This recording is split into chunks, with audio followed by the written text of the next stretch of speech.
What's up guys, Chris here, back with a new video in the APS CAM870 series, and today we are going to be disassembling the bolt. And if you follow the previous advanced field strip video, you will have gotten this out of the receiver. So two things to note on mine: my bolt plate, which is this piece attached at the bottom, is broken right here, and my shell or firing pin / shell alignment cup is loose. So I'm going to be replacing the firing pin, the cup, and the bolt plate as well.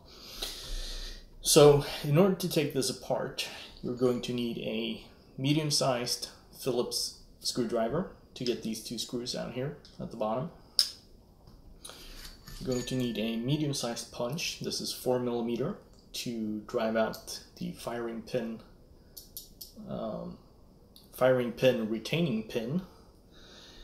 We're going to need a small punch. This is 2mm, I think, yeah, to take out the extractor pin.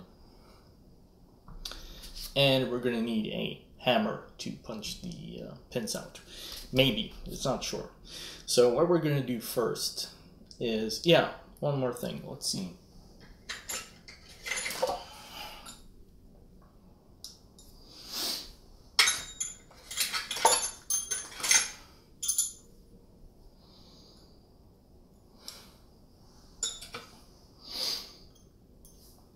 You're also going to want a larger, this is 6mm punch, to the firing pin is held in place firstly by this pin, but also by the alignment cup here at the front. So you want a punch that's bigger than the firing pin front face, but smaller than the inner diameter of the cup, because we're going to be driving this out like so.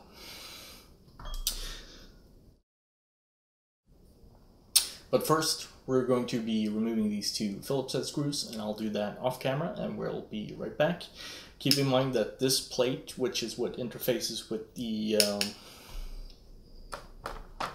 shell lifter mechanism, this right here, is going to come loose once you take the screws off.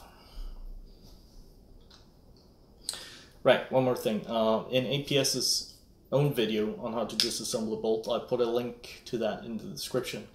They actually use heat to loosen up the screws. They were very tight, so they're thread locked in there. So you might have to put some heat to these. I was able to do without.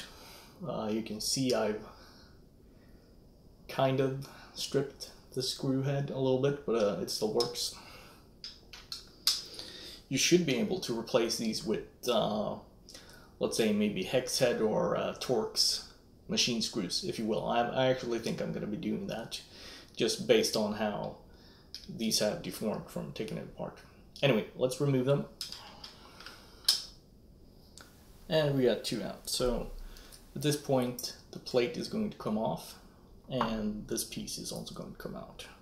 Now, I was confused when I first took it apart, and I was wondering why the locking block isn't coming out. But that's actually because the firing pin is going through the locking block. So we need to take out the firing pin to get that out. I notice now that when I remove these screws that you definitely want to thread lock these down, because they were kind of loose. And considering, let's see, it goes on. No, it goes on like this. The fact that the bolt plate, if that comes loose from the bolt, we're going to get play up and down from where the bolt rides in the receiver. So you definitely want to make sure that's a tight fit. So we'll put those parts to the side for now. And next up, we're going to punch out the firing pin. Now, my cup, when I took these apart the first time,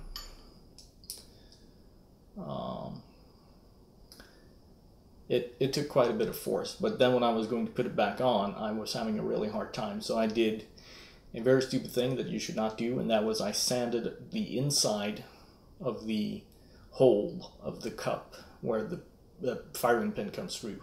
And that turned out that it took off too much, and now it's a bit loose. So you should probably get a vise to do this. Let me get my vise set up, and I'll be right back.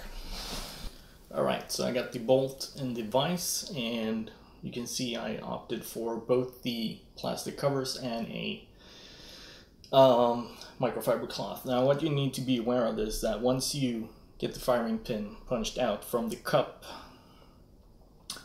hold on a second, I forgot something very important. We need to remove the firing pin retaining pin before we do this. Otherwise we're going to bust things up. If you're an observant viewer, you were probably screaming at me right now. We have to take this out first. And I usually, for pins like this, to take them out, I go bottom to top and back in top to bottom. So I'm just going to put this in my lap and punch it out. You don't need to have the pin in any specific firing pin in any specific position. It's going to come out anyway. So bottom to top. Okay, got the pin out. Put that to the side, and I kept the punch in here. But basically, when you take the punch out, you're going to be like, "Hey, why is the firing pin not coming out?" You can also see in here that there's a notch in the firing pin where the retaining pin goes. So that needs to be lined up if you're putting it back in. So yeah, now I'm going to, put it in the vise, and we're going to punch out the firing pin. Okay, so I opted to go without the microfiber cloth, and I put it at the end so that we don't clamp down on the locking block, and the firing pin also has a bit of space below to fall out. So we're just going to get our larger size punch, and mine is coming out very easily. I don't even think I have to hammer it. Well, maybe a little bit. And once you get it to that position, we'll switch over to a smaller one and finish it off. And there, you can hear it dropped out. And there's going to be a spring attached to it, which is the firing pin spring, obviously. Put that to the side, and that's what the firing pin looks like. You can see the notch here, and there's also a notch on my pin. There's a notch at the front, which let's see, where did the cup go? Okay, so basically after you take the firing pin out, the locking block will drop out like so, and your cup will come out the front as well. And what I wanted to mention is there's a hole here with threads that lines up perfectly with how the firing pin retaining pin notch is and the hole in the shell cup. So I think, I'm not going to bother putting it on, but I think originally there was supposed to be a grub screw in there to hold it onto the firing pin. But they opted to do press fit, which I think was a bad choice. But anyway, so now you have your firing pin, alignment cup, and locking block out. Let's put those to the side. And the last piece that we have on here is the extractor. And that's what actually hooks on to the rim of the shell and yanks it out from the receiver. And that's held in place by a small pin. We're going to use our 2mm punch. And you can do this without hammering it. You just need to put a little bit of spring, release a little bit of spring tension, and the pin will come out just like that. And the extractor comes out like this. That's the front face, that's the back edge. Put that to the side. And you will also have the extractor spring coming out of the bolt. So that is the disassembly completed for the, I'm sorry, I forgot these parts.